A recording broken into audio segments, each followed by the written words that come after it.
Komisi Pemberantasan Korupsi KPK membuka opsi untuk memanggil dan memeriksa Ketua Umum PDI Perjuangan Megawati Soekarno Putri dalam perkara suap penetapan pergantian antar waktu atau PAW anggota DPR RI 2019-2024. Sebabnya Megawati menandatangani surat yang berkaitan dengan proses PAW ex-calon anggota legislatif PDIP Harun Masiku yang kini masih buron. KPK menetapkan Sekretaris Jenderal PDIP Hasto Kristianto sebagai tersangka kasus dugaan suap penetapan PAW anggota DPR RI 2019-2024 dan perintangan penyidikan atau obstruction of justice. Kasus ini melibatkan mantan caleg PDIP yang masih buron yakni Harun Masiku. Dalam perkara PAW, KPK juga turut menjerat advokat PDI Perjuangan Doni Tri Istiqomah sebagai tersangka. Hasto bersama-sama dengan tersangka Harun Masiku disebut menyuap mantan komisioner KPU Wahyu Setiawan untuk pengurusan penetapan PAW anggota DPR periode 2019-2024. Padahal Harun hanya memperoleh suara sebanyak 5.878.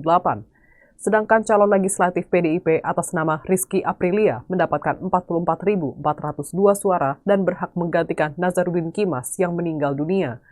Hasto disebut berupaya menempatkan Harun sebagai pengganti Nazarudin Kimas dengan mengajukan uji materi atau judicial review kepada Mahkamah Agung tanggal 24 Juni 2019 dan menandatangani sebuah surat tanggal 5 Agustus 2019 perihal permohonan pelaksanaan putusan uji materi. Setelah ada putusan MA, KPU tidak melaksanakannya. Hasto pun meminta fatwa ke MA.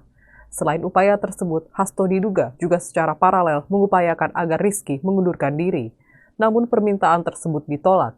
Hasto disebut juga pernah meminta kader PDIP Saiful Bahri menemui Rizky di Singapura dan meminta mundur. Permintaan itu lagi-lagi ditolak oleh Rizky. Bahkan surat undangan pelantikan Rizky sebagai anggota DPR ditahan oleh Hasto. Ia kukuh meminta Rizky untuk mundur. Hasto disebut membocorkan operasi tangkap tangan atau OTT pada awal 2020 lalu yang menyasar Harun. Ia juga diduga meminta Harun merendam handphone dan segera melarikan diri. Hasto diduga juga memerintahkan anak buahnya, yakni Kusnadi, untuk menenggelamkan ponsel agar tidak ditemukan oleh KPK. Download Tribun X sekarang, menghadirkan lokal menjadi Indonesia.